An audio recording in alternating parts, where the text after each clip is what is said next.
What's interesting about that with stabilization, it's political in nature, and we're kind of picking a side.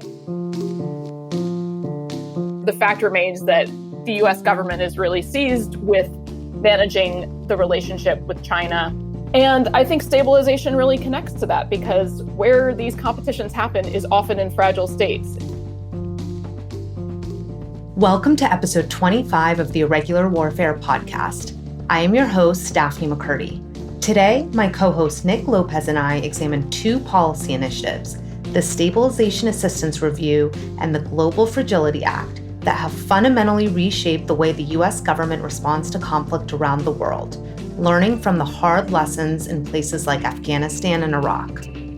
Our two guests argue that these initiatives were important for multiple reasons. They created a common definition for stabilization that emphasized the political nature of the work. They delineated clear roles for various U.S. agencies, and they put money behind testing new approaches to prevention. The impact of these initiatives are not only felt in terms of how we approach conflict prevention and stabilization, but it also supports other policy priorities like great power competition with China.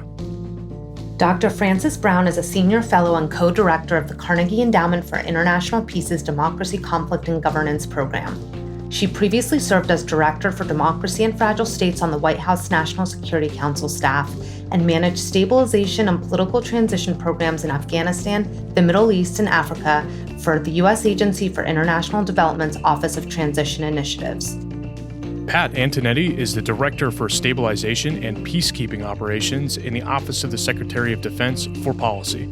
He is a retired Army officer, having served in various command and staff positions in Germany, Kosovo, and Iraq, as well as serving as one of the first political military planners for Afghanistan on the Joint Chiefs of Staff J5 after 9/11. This podcast is a joint production of the Princeton Empirical Studies of Conflict Project and the Modern War Institute at West Point, dedicated to bridging the gap between scholars and practitioners to support the community of irregular warfare professionals.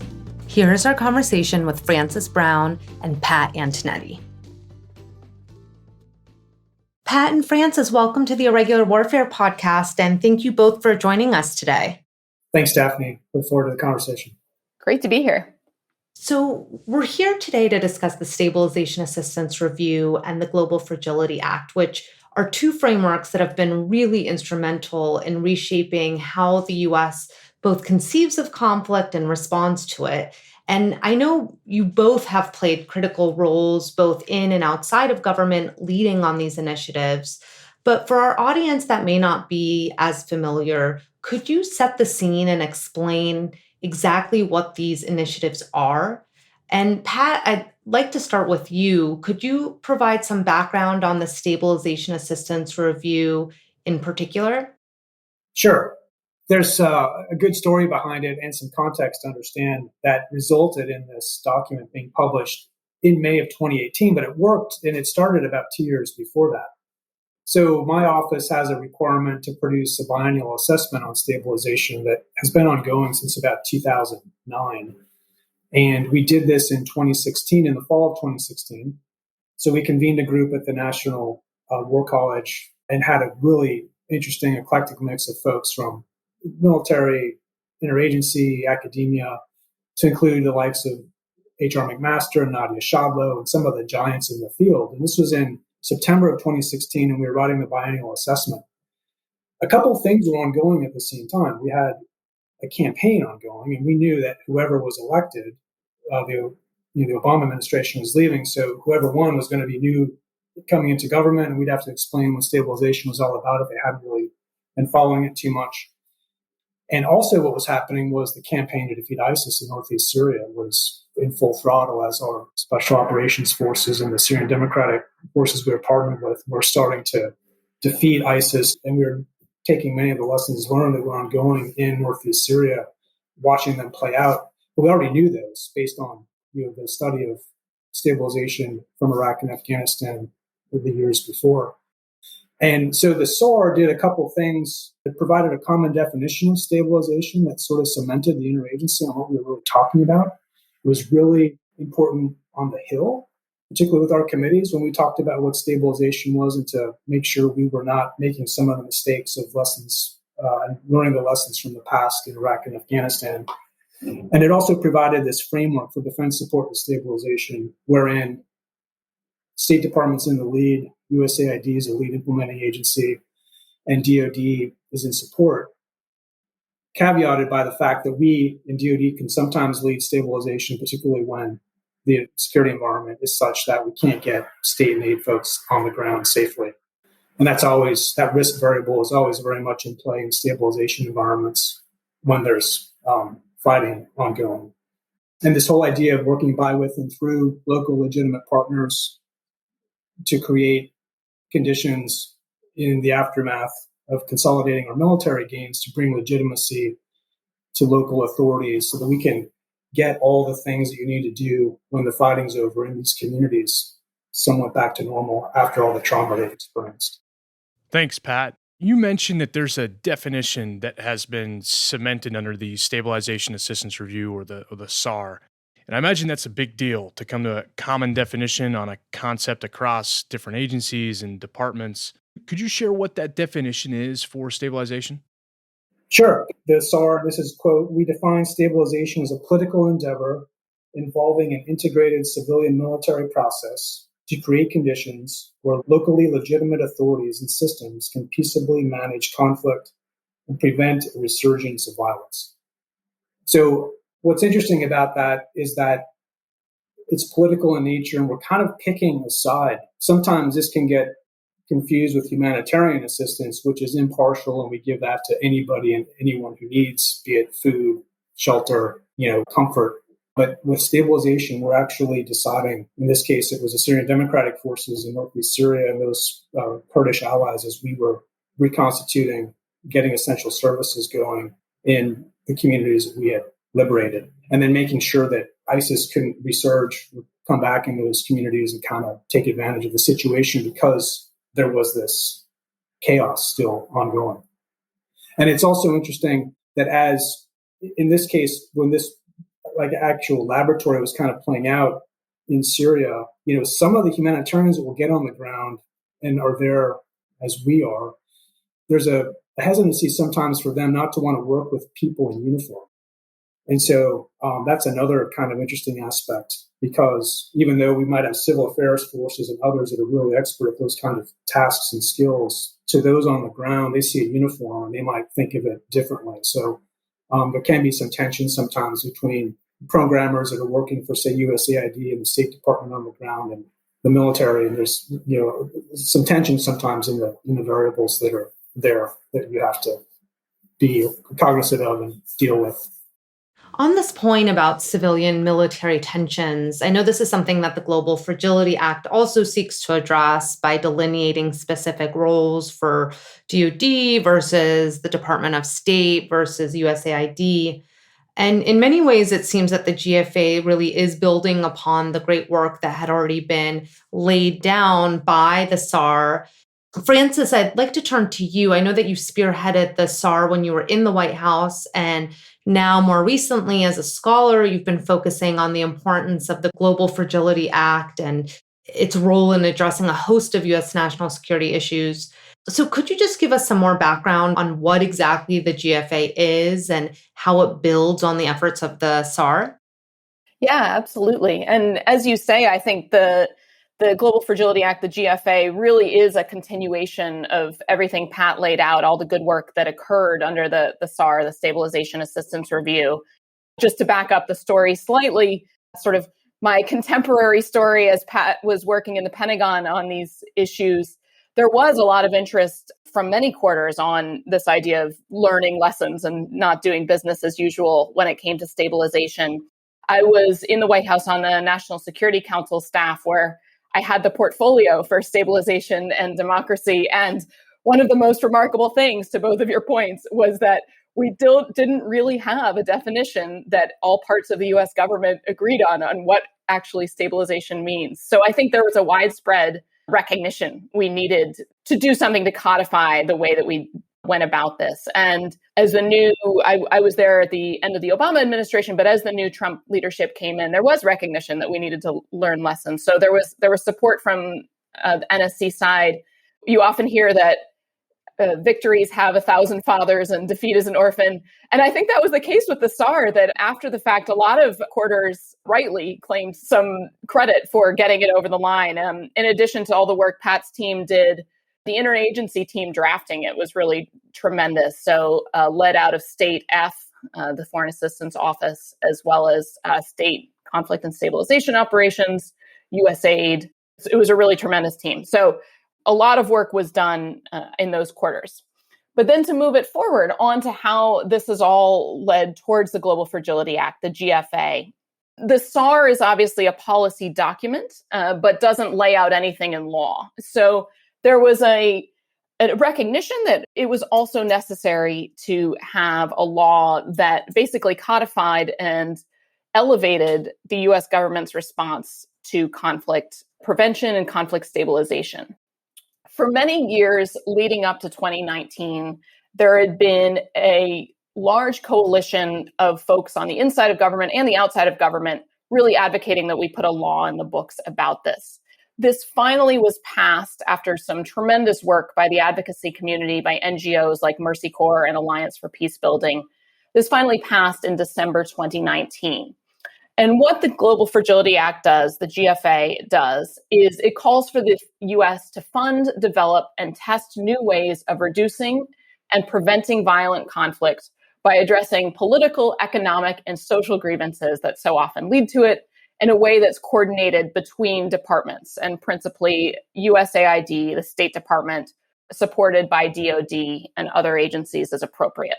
The GFA also calls for this new approach to be piloted in 5 countries. So you could say, okay, so you've got a new strategy, but where the rubber meets the road is really in specific countries. So the GFA calls for the US to basically pilot this in 5 of them. Where the GFA now is that there was a lot of effort under the previous administration of sort of laying out a strategy that's called for by law, but there was not a selection of what countries this would actually be piloted in. Now, with the new leadership getting into place, there is country selection underway. So we will find out soon. Stay tuned. What are the 5 countries in which the GFA will be piloted? And 2 last things to say on the GFA for the folks listening at home. One is that some of the countries that are selected are going to be identified as stabilization countries. So there's an ongoing conflict. Others of them are going to be identified as conflict prevention countries. So places where we're concerned that conflict could escalate or break out. So that's the breakdown. And then the final thing to say is that the GFA also authorizes money, which is important. As many of the listeners may know, policy without a budget, it doesn't get far. So there's 3 different accounts. This is all to say that Congress really signaled that they want this new law to have teeth. So I'm really looking forward to see how under the new administration this rolls out. Just to highlight a couple of things that Francis said, that there was a really good small coterie of folks from DoD, state and aid, consulting with outside folks as well, the NSC, and Francis did a lot of great work where she was when we were writing the SAR. And that's like a good lesson that when you're going to write a document like this, you do have to have this kind of trusted, people knew each other. They didn't always necessarily agree, but they knew the topics and knew the arguments that were being made and the give and take that goes on to get a document like this.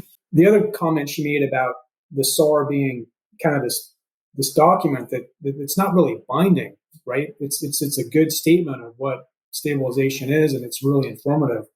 And so what we had to do in DoD was we followed the SAR with the update of what we call, apologize for the blandness of this, but in DoD speak, it's DoD Directive 3000.05, which hadn't been updated since 2009, the title of which is Stabilization. That was first written in 2005. It was updated in 2009, and then hadn't been updated until the end of 2018. So it was published in December of 2018. We had to we had to make the case with Secretary Shanahan, the deputy at the time, that it needed to be a directive, which is a little bit more important at a GCC, let's say, than an instruction where it had been before. But he accepted the reasoning and said, yes, it's a directive. And so that was published in December of 2018. Subsequent to the SAR, it includes a lot of the same language that the SAR has, but then it kind of tasks what we call the components across DoD, be it the services, the commands, different staff elements on the Secretary of Staff to do certain things regarding stabilization. So it does have importance that way. And it's something you can look at. It's not quite the same as an execute order or an order, but it's very much a statement that people have to pay attention to. And there's things in it that you have to accomplish. And so one of the challenges as time goes on is making sure people are continually educated on that. That's interesting. So this directive that Pat just mentioned basically draws DoD attention to stabilization. And you've both mentioned that these policy initiatives have emphasized how Defense Department and diplomatic and development efforts are all intertwined. So Francis, I'd like to turn to you. I know you have overseen development programs in the field as well as initiatives from Washington. Can you tell us how the Department of Defense, or more specifically the security component of this equation, impacts development and diplomatic efforts? Yeah, so that's such an important question. And I think it's one that the SAR and then the GFA start to address. I think for a long time, we had this assumption, if you remember the days of clear, hold, build, basically what we were assuming is that governance progress along the development line of effort, the diplomatic line of effort, that would happen as quickly as military or security progress. So some of our listeners at home might remember the days of government in a box in Marja. I think we all now recognize that was a model that didn't work. But the GFA and the SAR start really codifying this lesson that actually civilian progress is never going to happen as quickly as some of this military progress. So the SAR discusses setting realistic expectations for progress and rate of change. And then the GFA is really important because in those country strategies that I mentioned, it talks about a 10-year plan for these countries, which when we are real about how long stabilization actually takes, 10 years is appropriate. It's not something that is palatable or popular in the US political sphere, but that's why it's important that the GFA lays it out there. That, from the civilian standpoint, is the most important thing to note. The other thing that I would say on sort of how security factors influence the development and governance front is that, frankly, progress on the development and governance front is limited if we don't have the security part aligned. And we've had a lot of examples from the US efforts in Syria and Afghanistan in particular over the years where we made really good localized progress on the governance and development front. But because ultimately the larger level security factors were not aligned, that progress was pretty fleeting. So I think the SAR and GFA are both crucial in laying out that all three of these lines of effort are really interlinked. So what's interesting, I think, about both of these documents is that actually, if you read them, neither of the principles laid out here are particularly new. A lot of what you read is common sense and things that you would think we should have been doing all along. For example, unity of purpose amongst various government actors, or helping build the legitimacy of local partners and recognizing the political nature of this work. And yet we haven't been doing it. So I'd be curious for both of your thoughts as to why these sorts of initiatives were necessary in the first place, and why it's the case that we haven't been doing these things up to this point that, frankly, are pretty common sense. Yeah, it's a good point that a lot of this stuff you would think we would be doing. But, when you're on the ground kind of getting, executing a strategy and doing it at the operational tactical level, and it's happening in real time, and you're trying to put all these parts together, and given a security situation, particularly in going back to Iraq and Afghanistan days, when I was a battalion commander in Iraq in 05-06 up in the Tikrit Salads in region, and there were no state or aid folks there was no PRTs. It was kind of DoD trying to do the best it could with, then we had Commander Emergency Response Program money. But that was being taken away from us as well. And then working with the local Iraqis to try to get them empowered to do the work of just all the essential services, getting elections stood up and executed while fighting the insurgency. It was challenging. So I think that having these documents then kind of codifies all these efforts that sometimes are happening almost piecemeal, given just the nature of how we were executing our work, and then given the timelines of how people are deploying in and out. When you have units changing on different timelines, different times you have people coming in from different offices, you're plugging into staffs. So it's a very dynamic, and people that have been in those situations appreciate and understand that. So I think having this sort of overarching codified framework that people can rely on is beneficial and helpful to galvanize, the effort and bring some clear understanding to it. The other thing I would say, back to Francis's point, is that the military is very much designed, in these environments. We always say we need to work on patience, tactical and strategic, but the military is designed to get stuff done. What's my mission? What are the tasks at hand? How do we execute? How do we spend our money? What's the program that we're trying to implement? And a lot of the stabilization development work is longer term. And that's something that you may not see when you deploy this year, 12 or 15 months, that is still ongoing, 3-4 years later. And so that realization is sometimes hard to implement and understand. Yes, I agree with Pat's points entirely. And I totally agree with the premise of the question. These documents seem like common sense, and yet we collectively haven't actually pulled them off over our many, many stabilization operations. I would point to a couple additional things that explain that. One is differing chains of command. So we, on the USAID side that I served in, have obviously a different chain of command from the State Department and our colleagues there, and from our colleagues in uniform. What I was thinking back to, I served briefly at the district level in Afghanistan and Kandahar, and I, at that point, think I had 6 different bosses. I had the head civilian at that DST level, at the District Stabilization Team level. I had the USAID OTI lead, Office of Transition Initiatives lead at the provincial level. Then I had the O5 who was in charge of the FOB where I was based, who was obviously my boss too. Then I had the head USAID person at Kandahar Airfield.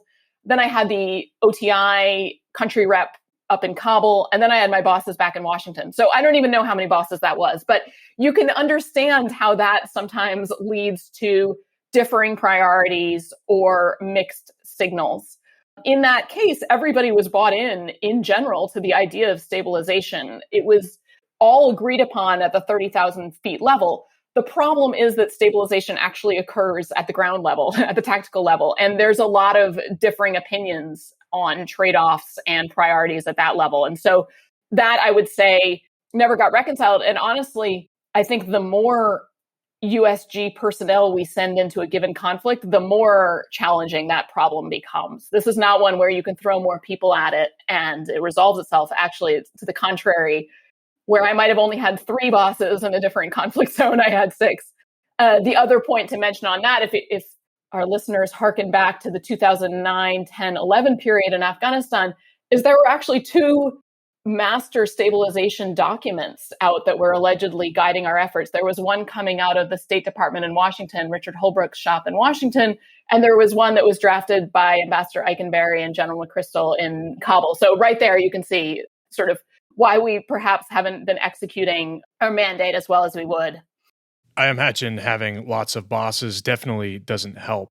So you've both highlighted several other obstacles for successful stabilization efforts to this point, but what do you see as the obstacles moving forward to implementing the SAR and the GFA on the ground? And it'd be great to start with Pat. I'll talk about a couple issues. One you always hear about is the absorptive capacity in an embassy when there's a new program being instituted or managed from Washington, particularly in these fragile spaces. In this time of COVID, where there's order departure in some of the embassies, that can always be a challenge. Just do you have the people and the bandwidth and the office space and access to computers and ability to get around, and those kinds of issues are one, just sort of the nuts and bolts of doing this will be one factor. So that's something that I know the State Department's working on closely, and I'm speaking about that a little bit out of turn, that's more of a State Department issue. DoD can help in some cases, but it's really interesting. I was recently in Mali, my last trip before COVID, and get around Africa a little bit, and some of those missions are just, not robustly manned to do a lot of the work that will be asked of them. So how to make sure that they get reinforcements and folks to help them will be critical. I talked about it before, but within DoD is how do you continue educating staffs and leaders as they rotate in and out of position. So we work very closely with the Joint Staff, as most people know, those of us in OSD policy, and some of our combatant commands. And as commanders come in and out, and key staff officers, some of them haven't been thinking about stabilization like we have day to day. And so getting them up to speed on this and understanding it, given all the other demands that are always out there in DoD, is going to be critical. We just ran a pilot program up at the Army War College called the Joint Stabilization Studies course that sort of amplifies and teaches a lot of the stabilization tenets in the SAR 2000.05 within our security assistance programs. And it was very much an interagency audience. It was a pilot. We pulled it off during COVID. We tried to do it a little bit earlier, but had to wait. And so continuing something like that, and this was for folks that are headed out to the geographic combatant commands or to an embassy, or where they will employ and use these tenets, but some of them hadn't been thinking about that of late. And then, had an interesting conversation with an Army general in the G357 recently, talking with him about stabilization and peace operations and other of this kind of gray zone work. And he's like, the challenge we have is that we have to, and the Army gets back to, we have to define tasks and standards and missions on how we train this stuff. And that's one of the things that is sometimes difficult in this stabilization realm of how do you architect a tabletop exercise, or how do you budget some of that valuable training time at a combat training center to put some of these kind of problems before a unit that's out there training. And how do you do this at a higher level staff where they really have to be proficient at it? So that's always going to be a challenge that will be out there. I'd say from my perspective on the biggest obstacles to operationalizing this, I think the big challenge is that often when stabilization isn't working as we had designed it to, or as we'd conceived it, we resist correcting, or we are unable to, as a government, make that assessment and course correction. So I have a long paper from Carnegie Endowment looking at Syria local stabilization programs, and particular the stabilization programs, not the ones that Pat was referencing earlier in partnership with the Syrian Democratic Forces, the SDF, but earlier generations that were basically conceived by the US and many other partner nations as providing the government in waiting for when the Assad regime would fall, so that we would have some local level governance ready. And so partnering with opposition local councils in particular. And what I find in that paper is that for those programs and that support to local councils became increasingly incongruent from the big political and security picture, because as the years went by, unfortunately, from my perspective, Assad became less and less likely to fall when he was emboldened and empowered by a Russian intervention. So I won't go into all the details of the Syria conflict, but I will say that a program that really made sense back in 2011, 2012, when it seemed like Assad might fall and we would need local governance ready to step into the void, sort of made less and less sense over the years, certainly by the definition of stabilization that we've agreed to, which is looking at empowering locally legitimate actors and some kind of political endgame.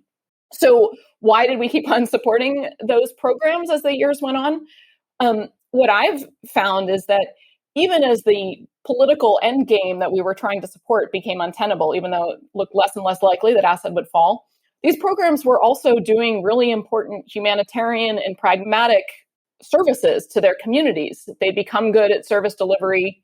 There were good participatory processes that they were standing up. So they had another objective, which again doesn't align with what we are now saying stabilization should do, but had their own good in their own way. I would also point out that I think in many cases, bureaucratic competition in our own government between different parts of the US government kind of perpetuated these programs because everybody from the State Department to USAID had an interest in saying these programs are doing great things and they're leading to the day after Assad, which then makes it really hard to have a sober assessment of if we are achieving our top level objectives.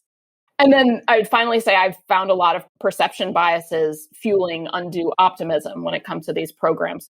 Policymakers back in Washington are, I think, most guilty of this for always seeing the potential to turn a corner, perhaps. And of course, local actors were also invested in this idea that maybe there was a corner to be turned very soon. So we saw a lot of sort of hopefulness that I think maybe crowded our assessment. I think these are going to be challenges. Hopefully we won't have another Syria, but I think these are going to be challenges in any engagement that we make going forward. So I think it behooves us all to be mindful of them. Daphne, I'd like to add one other thing to overcome some of the challenge going forward is that we've worked really hard over the last couple of years to get an authority in the National Defense Authorization Act called, it's paragraph section 1210 alpha in the 2020 NDAA. And we worked hard with our committees on the Hill, both from the House and the Senate, because they're very skeptical about DoD doing stabilization work so that we don't overreach and do the work of state and USAID. So we were able to get an authority and very much applaud state and aid who came with us in concert to our committees to kind of explain and articulate what we were wanting. So the authority was given for 2020, extended for 2021. It was limited, though. It really wasn't what we wanted. It's limited to 4 countries, only for a year, a calendar year each time. The countries are Syria, Iraq, Somalia, and Afghanistan, which we kind of wanted a global authority to be able to use in other places. And then the other challenge, though, is that it's only an authority. It's not an appropriation. And you do need a little bit of money to make this work. So we've been trying to get $18 million of what's called defense-wide operations and maintenance money. It gets into the pedantics of how DoD spends its money, but we haven't been able to find the money. It's one of the issues I'd like to just point out. So as we get close to the end of our conversation, I think it's important to note that conversations about the SAR and GFA can get very esoteric and niche very quickly. And so I just wondered whether there are broader policy implications embedded in these frameworks for folks who are working in the irregular warfare community, but may not be stabilization experts per se. This has been a conversation about how the GFA and the SAR fit into the Washington policy environment, in part. For those who are listening out in the field, you might be wondering sort of how this connects to the rest of the Washington policy environment. And I think if you listen to Pat and me for an hour, you might think that these issues are sort of in their own box. There's a lot of us working on the stabilization and conflict beat. And that's true. There are a lot of us working on the stabilization conflict beat. But I really think it's important to remember that stabilization and conflict prevention connect to the other policy priorities that we're hearing about in Washington. So military colleagues will have heard a lot about great power competition. And whether or not we're calling it great power competition anymore, the fact remains that the US government is really seized with managing the relationship with China and to some degree other rivals. And I think stabilization really connects to that because where these competitions happen is often in fragile states, is often through proxy conflicts. So I think it's important to remember that even though we've been talking about it as its own thing, it really does relate and support other top-level policy initiatives that the Biden administration is now pushing hard on. So I think it's really exciting to see how those policy initiatives will come together going forward. It was interesting. Owen West, who was our assistant secretary for a time, he convinced Secretary Mattis to write the Irregular Warfare Annex to the National Defense Strategy, which had really taken grip across Washington with the return of great power competition in preparing for high-end conflict and near-peer competitors and readiness and lethality and all those things that are in it. But, this gray zone idea or the contact layer below the threshold below armed conflict is where a lot of day-to-day activities are happening all the time. And so this is where the SAR, the Tenets and Stabilization 3000.05 very much apply. And that's what's happening day to day. So having this common understanding of these ideas like defense support stabilization, common definition, very much guide folks today that are in that gray zone working those hard tasks. And then as we look to pick the regions and countries with the GFA, this will very much be in play as well when the Global Fragility Act decides where it's going to be implemented. Before we finish up, one key takeaway from these frameworks and this conversation is the importance of collaboration across defense, development, and diplomatic efforts. With that in mind, what is one piece of advice that you would give your respective counterparts that would help or just make your jobs a little bit easier? Sure. I have basically two sides of a coin on this. One is, as I've noted before, I think it's important to always remember that civilian progress, governance progress will just never happen at the rate of security progress. And I think sometimes we on the civilian side should probably do a better job of setting expectations. But I am taking the opportunity right now to set expectations. That's just the nature of the different problem sets.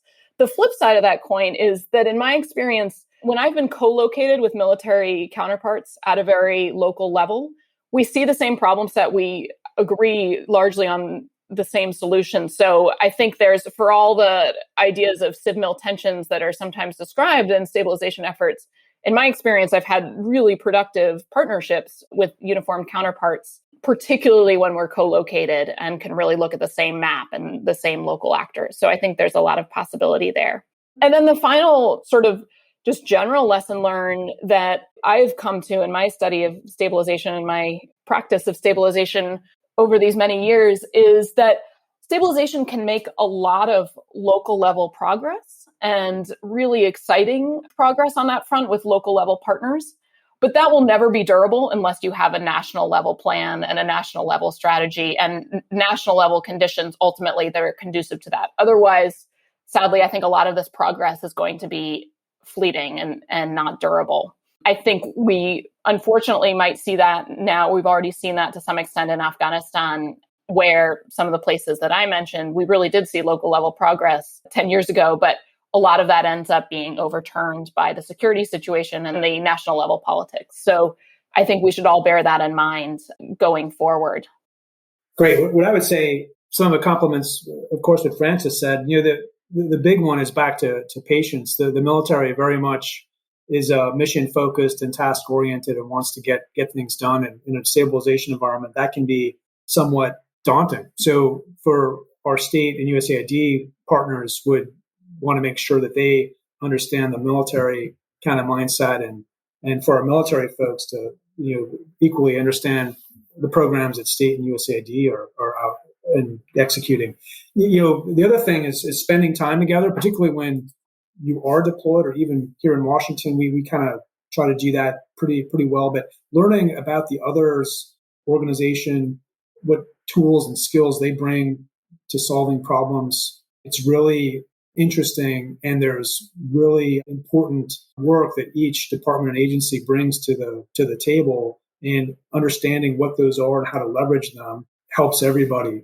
So don't have this reticence to not try to engage and learn. And that's, I think we've overcome a lot of that. I mean, there's great synergy. If you go to a combatant command these days, there's USAID representation, State Department, all across the interagency, and even at echelons below that. So that's really important. And then how can you train and exercise some of these things would be another challenge I would throw out to the 3D community, is how can we do that? I think DoD kind of has more natural inclination to do those kinds of things. We just ran, say, for example, a TTX on climate change in East Africa scenario. And we were able, because we have on the joint staff, the ability to do that, plan, execute it, but we involved a lot of the interagency to participate. So always learning, trying to understand what the other 3D community partners bring is really important and critical.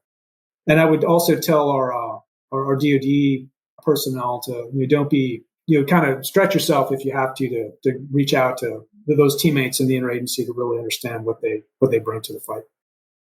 Well, thank you both for coming on, and we're really looking forward to seeing how these frameworks are operationalized, and we'll stay tuned for those priority countries for the GFA. Thank you. It's been a pleasure. Thanks, Daphne and Nick. It has been a pleasure. Thank you for listening to episode 25 of the Irregular Warfare podcast. We release a new episode every 2 weeks. In our next episode, Andy and Kyle will discuss the surge in Iraq with General Neller and Carter Malkasian. After that, Andy and I will speak with Admiral Stavridis about Special Operations Forces against China. Please be sure to subscribe to the Irregular Warfare podcast so you don't miss an episode. You can also follow and engage with us on Twitter, Facebook, or LinkedIn. One last note, what you hear in this episode are the views of the participants and do not represent those of West Point or any other agency of the U.S. government. Thanks again. We'll see you here next time.